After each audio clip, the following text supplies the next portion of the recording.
Eh? ಹೌದಿಲ್ಲ? ಏನ್ರ? Okay. So in the previous class, we were discussing regarding the different types of sedimentation tank. We were discussing, right? In the previous class, we will see what we have covered. We have seen what are the different types of sedimentation tank. Okay. We were discussing regarding the types of sedimentation tank. In that, we have seen what is fill and draw type of sedimentation tank. It is not used nowadays because of its in say non-continuity that we are going to get in water. Okay, so here it needs more detention time, labors and supervision is going to be required. It is we have seen that it requires around 30 to 60 hours 30 to 60 hours right from one time. If we are going to add water, in order to have the next addition of water, it will require say around 36 hours. So it is going to take more time. So that is the reason why we are not going to use this type of a fill and a draw type of a sedimentation tank. It is been absolute nowadays. Okay, so this is what the your fill and draw type of a sedimentation tank. From here, the water is going to enter, and then here it is going to get settled. It is water silt deposit, and then we are going to have the outlet at the other end. So this is what we have discussed in our previous class. Then in today's class, we will be discussing regarding the continuous type of a sedimentation tank. In a continuous type of sedimentation tank, we are going to have two types of tank. One is the horizontal flow sedimentation tank, and one is the rectangular flow sedimentation tank. Okay, horizontal and a rectangular, both type of a sedimentation tank we are going to have. It is called as the rectangular tanks with the longitudinal flow. As you can see, this is your rectangular sedimentation tank. In the previous class, you have seen the diagram of your sedimentation tank with the photos, or in the pics you have seen how the sedimentation tank will look alike, right? So this is your rectangular sedimentation tank, and one more is we are going to have the circular type of sedimentation tank. So these are the two different types of which are present in case of your continuous flow sedimentation tank.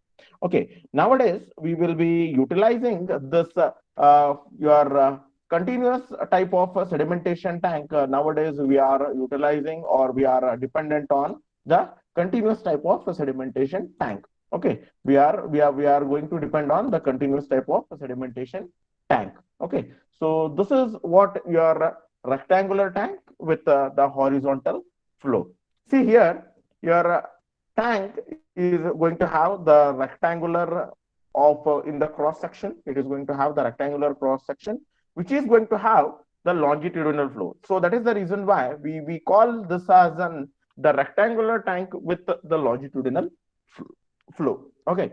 So in your examination, probably this question may come with the neat flow diagram. Explain the sedimentation tank. In that type of questions, if it is they have asked rectangular, then you need to draw this particular rectangular sedimentation tank. And then if they ask you your circular sedimentation tank, then with the neat flow diagram, you explain sedimentation tank. If they ask circular, right, then you need to draw. But in general, if they don't ask any type specific types, that is rectangular or the circular, any one of you can explain. Any one beyond between your horizontal rectangular sedimentation tank or the circular flow sedimentation tank, any one you can explain if they don't ask specifically. So this is what we are this is how we are going to explain regarding your horizontal flow sedimentation tank. Now here in this particular sedimentation tank, see, this is your inflow. Okay, from here the water is going to enter into the sedimentation tank. Here we are going to have the baffle wall. We are going to have one baffle wall. The work of baffle wall is to, whenever the water is going to enter into your sedimentation tank, this baffle wall is going to prevent, right? It is going to reduce the velocity of the flows. From here, we are going to have the water. This baffle wall is going to reduce its velocity so that water is going to settle out. It is going to be flowed over here. Now, in this particular tank, as it is the continuous flow sedimentation tank, here what we are going to have is we are going to reduce the velocity of the flow, say up to 3 meter per second. Okay, the velocity here we are going to reduce to 3 meter per second. So due to the baffle valve, the velocity is already it is going to be get reduced, and here we are going to have, right, from this particular here you can see the conveyor belt, right. Now since we have reduced the velocity, what is going to happen is, right, the velocity of the suspended particle, it is going to get reduced, and what is going to happen is it is going to get settled down, right. It is going to due to the reduced velocity, see such kind of a long length we are going to have here, right. Since we have reduced the velocity, what will happen? The particle will settle down in this particular fashion. Okay, so here the particles are going to get settled down, and this conveyor belt, right? From this conveyor belt, right? What will happen? The settled particle, it will be moved down, right? And again, since here again we have maintained a slope. Okay, we have maintained a slope in order to bring this particles, right? Here we are going to have the slope of around 1%. So whatever the particles are down over here, and then with this the settled sludge, right, it is going to be removed. Here the sludge is going to be get settled, right. The sludge is going to removed from this longitudinal sedimentation tank with the help of the pump, right.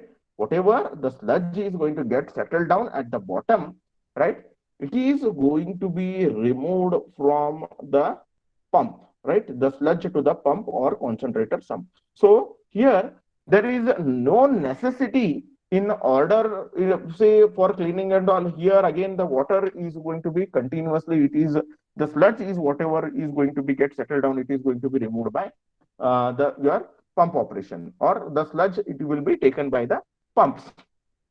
Here there will be no obstruction, right. The water will be continuously flowing, and again for cleaning and all, right, cleaning we need to do it. It is not that we are not going to clean it, but frequent cleaning like your non-continuous sedimentation tank, it is not required. Say we have to clean it. It is not that we are not going to clean your continuous flow sedimentation tank. We need to clean it, but it doesn't require the continuous cleaning as in case of your non-continuous sedimentation tank or intermittent sedimentation tank. This is your continuous flow sedimentation tank. Here the flow will be continuous. You are going to reduce the velocity. The particles are going to get settled down over here, and then the settled particle will not be in this particular hopper, right? From the hopper, the particles will be getting flowed out. Okay, so this is how you are going to take regularly your sludge, whatever it is there, you are going to take it out. Now here, since we are going to reduce the velocity, again the suspended particles which are there in water, it is going to get settled down at the bottom over here, and then we are going to get the clean water, right, from the effluent.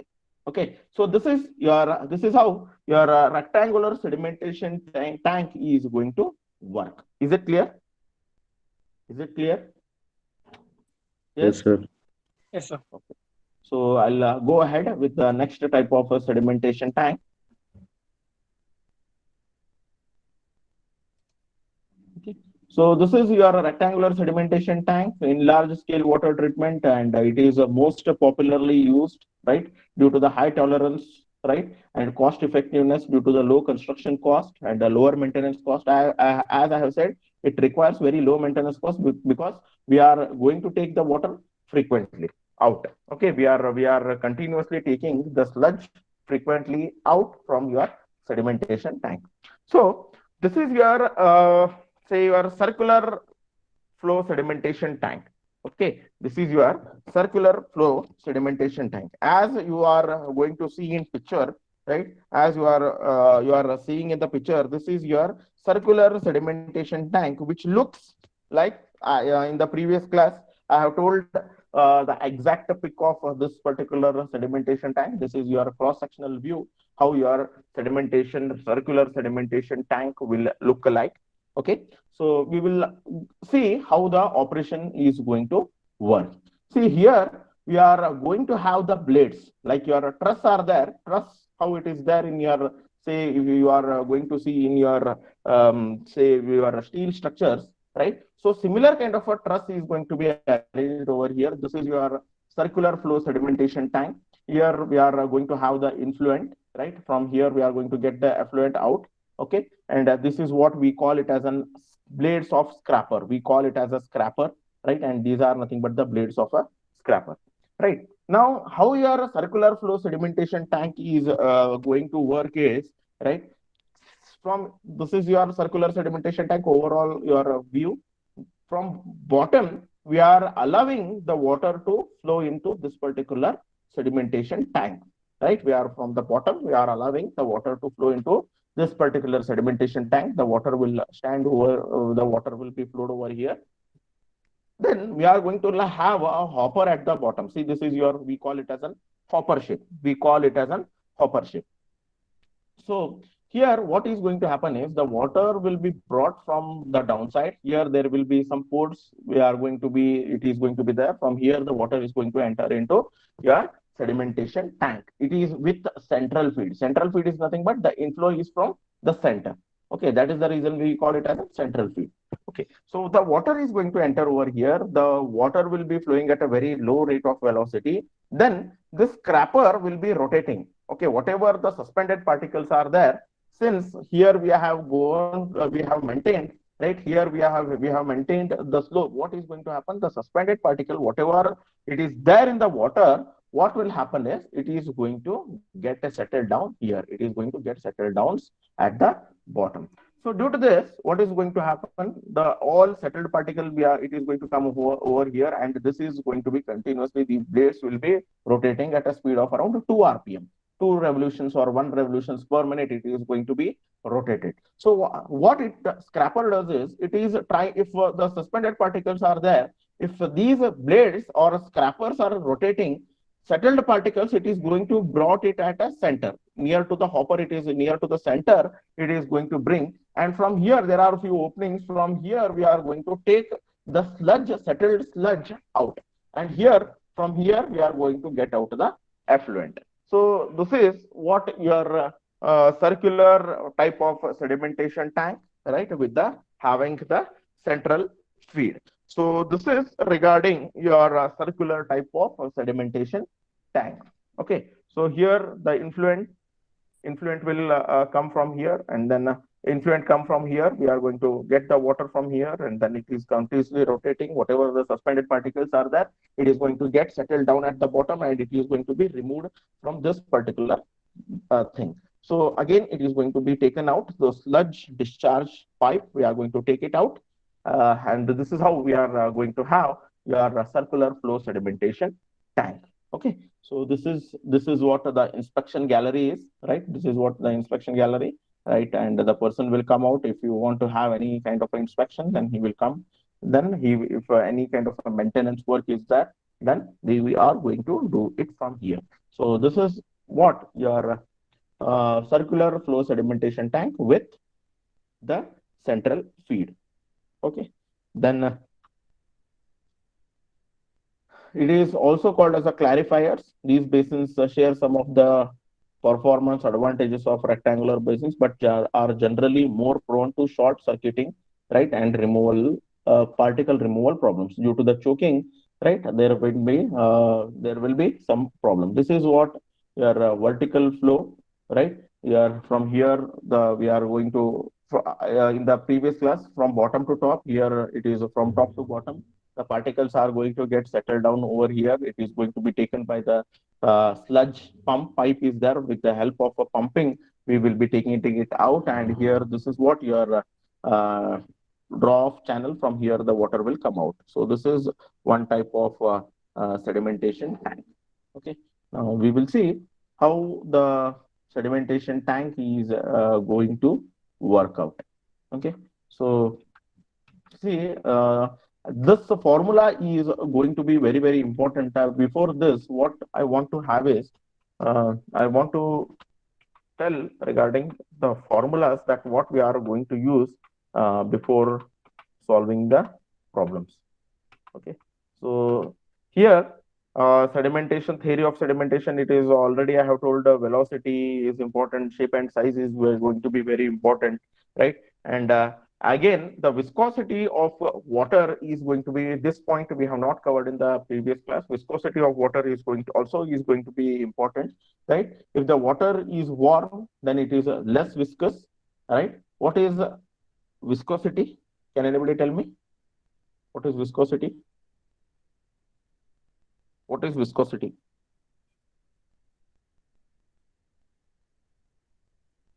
What is viscosity? Here I am moving the cursor. Can anybody tell me what is viscosity? Rajwal, can you tell what is viscosity? Fluid resistance, fluid flow. Resistance to flow.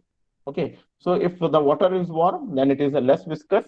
Okay. So it offers the less resistance to settlement. So it is also one of the important factor which is going to affect. Now here, as I have told, what all things are important is the velocity is important in case of your sedimentation tank. The velocity is important. Then size and shape is important. So here from the Stokes law, right? What is the settling velocity according to the Stokes law can be given by using the formula g into say g, that is what is g? Acceleration due to gravity. G minus 1, g is nothing but your specific gravity, minus 1, d is nothing but the diameter of the particle. As I have told, shape and the size of the particle is going to be important, right? So the diameter of the particle is going to be important, and v is nothing but the kinematic viscosity in the warm water. So this is what this v is what the viscosity. So settling velocity, right? Settling velocity is nothing but the velocity with which the particle are going to get settled down. That is nothing but your settling velocity, right? So here the settling velocity can be given by using the formula, right? It can be given by using the formula. These formulas are going to be important in order to solve the problems of a sedimentation tank, right? So here Vs is equal to, that is settling velocity in meter per second. G is nothing but the specific gravity of the particle. G is nothing but the acceleration due to gravity. D is nothing but the diameter in mm.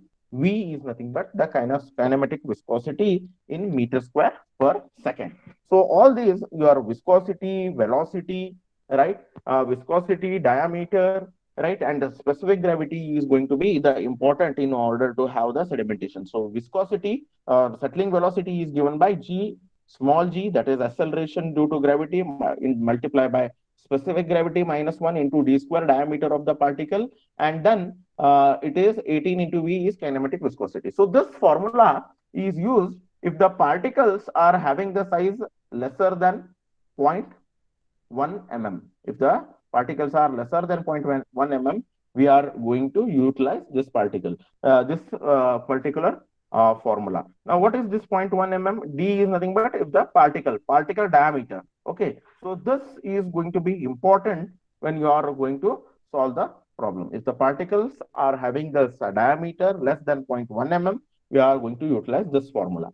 Right. Now, again, if the particle, right, the above Stokes law was valid for particle in the which the viscous predominates over the inertial flow, right? Since the viscosity is dependent upon temperature. Suppose if the temperature and all, if it is going to be given in your problem, and if the particle velocity, if right, for particle less than, if the temperature is going to be given, then we are going to be utilizing this for particular formula, that is g is nothing but again specific gravity, d is again particle, t is nothing but the temperature. So Vs is equal to 418 g minus 1 into d 3t plus 70 divided by 100. If, however, the settling velocity of the particle is larger, this is again with the particle less than 0.1 mm, and if the temperature is given, right? Now, if, however, right, if, however, the particles, right, if, however, the particles are larger than 1 mm, if the diameter of the particle is larger than 1 mm, then settling velocity is going to be given by 1.8 into square root g into d into g minus 1, where g is again your acceleration due to gravity, d is nothing but your diameter of the particle, g is capital G is nothing but your specific gravity of the particle, minus 1 for the particle greater than 1 mm. See, all these formulas are going to be important in order to find out the settling velocity. You are sure shot you are going to get the problems on find out the settling velocity of the particle or design the sedimentation tank, right? Such kind of a problem you will be going to get in case of your sedimentation tank. Now, next is the grit particles, however, generally lie between if the particles are going to lie. Now, we have covered if the particle is less than 1 mm, if the particle is more than 1 mm, if the particle is less than 0.1 mm, we have seen the formula. But what if the particles are going to lie in between 0.1 mm to 1 mm? For that, we are going to utilize this particular formula, right? What this particular formula says is it is a PS, right? Again, we are going to use this particular formula, right? So 418 into G minus 1 into D, 3T plus 70, right? It divided by 100. If it is since 0.1 to 1, right? So we are going to utilize this particular formula. Okay, so we have seen this, what are the different types of settling and all. We have already seen it, right? So what is circular flow sedimentation tank, vertical flow sedimentation type, right? This is what we have seen it. Okay, now here there is one more important aspect that we need to see, right? The overflow rate. Okay, as long as Vs is greater than V naught, right?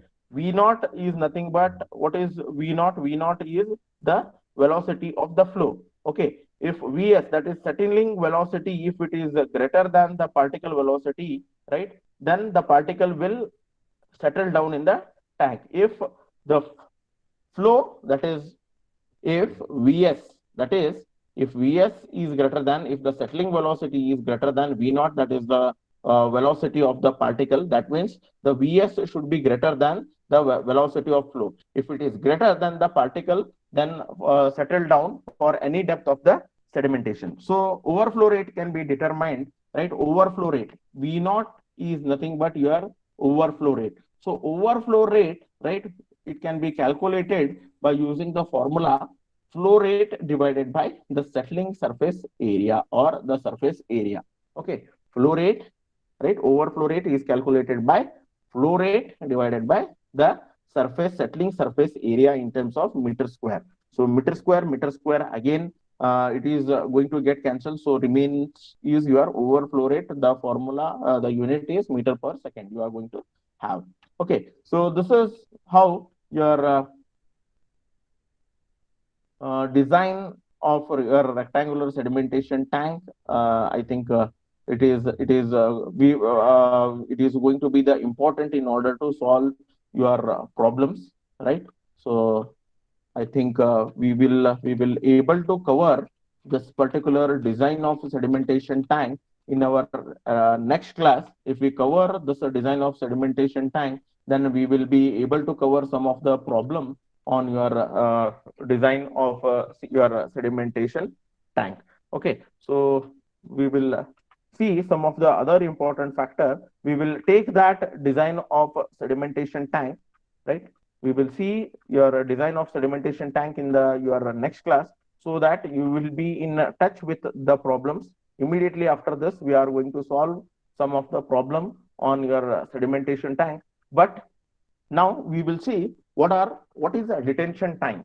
See, detention time is going to be very important aspect in case of your sedimentation tank, right?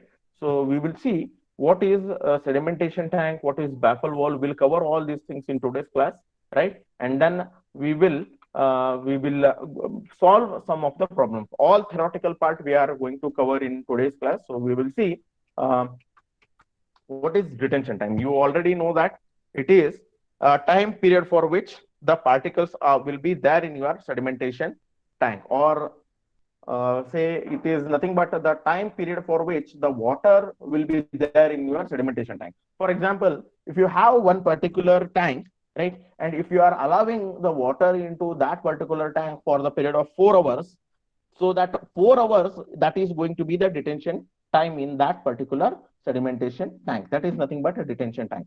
For the what period the water will be there in that sedimentation tank, that itself is nothing but we call it as a detention time or the sedimentation time. So we will see one by one.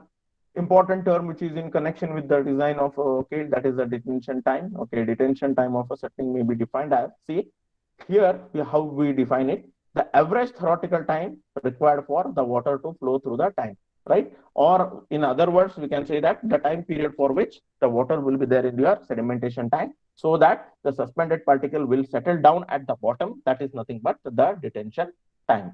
It is that time which would required by flow of water to fill the tank if there were no outflows. Okay, so detention time is going to be given by the volume of the tank divided by rate of flow. Okay, volume of the tank divided by the rate of flow. Volume you are going to get in LBH divided by rate of flow. That is at what flow the water will be there. So if you do this, you are going to get the detention time. So retention time or detention time, it is going to vary in between from 4 to 8 hours for plain sedimentation, and it is going to vary between 2 to 4 hours for coagulation sedimentation tank. Now I have told what is plain sedimentation, what is coagulation sedimentation. Can anybody tell me what is coagulation sedimentation? Yes.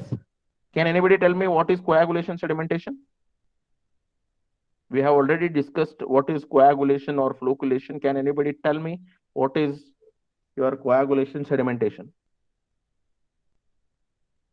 See, if you are not telling, then I will point out some of the names. Okay, Gausia, tell me what is coagulation sedimentation. Gausia, Banu. I think she is not there. She will be made absent for today. Even though I'm asking the question, she is not replying. That means she is not there. Guru Prasad, Vellepurkar. What is coagulation sedimentation? Junaid, what is coagulation sedimentation? Ishad, what is coagulation sedimentation?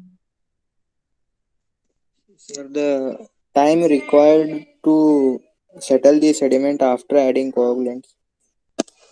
I am asking what is coagulation sedimentation. Yes, you are bit right, but not completely. Tell me once again what you want to say. Yes, Irshad. Sir, the time required to settle the particles after. I'm just asking you what is coagulation sedimentation. That's it. I'm not asking you what is coagulation sedimentation time. I'm asking you what is coagulation sedimentation. Tell me what is coagulation sedimentation. Yes. Irshad. Yeah, Prajwal, can you tell me what is coagulation sedimentation? The particles binding together, sir. Yes. When we add coagulants, right? When we add coagulant like alum, what will happen? The particle will attract with each other, and once they are going to attract with each other, they will be increased. The specific gravity will be increased, and it is going to get settled down. So this is what your coagulation sedimentation is. Okay. So here, what I wanted to tell here is here your in case the following period, right? What will happen here in case of your plain sedimentation tank? It takes more time in order to get settled down. In order to settle the particle, it is going to take more time because you have not added the coagulant, and the particles are not in contact with each other, right? And its specific gravity will not be increased. So if its specific gravity is not increased, then it is not going to easily get settled down. So it is going to take the time period for between 4 to 8 hours. And then if we are going to add the coagulant, what will happen? The specific gravity of the particle is going to increase, right? And then it is going to get easily settled down. So that is the reason why it is going to take 2 to 4 hours. So plain sedimentation will take usually more time.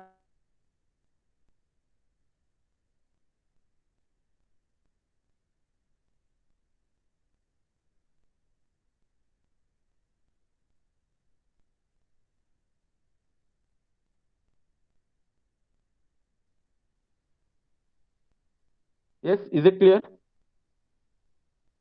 Yes. Is it clear regarding detention time? Yes, sir. Okay. So this is what regarding your detention time. Okay. Then this is how the baffle wall construction will be.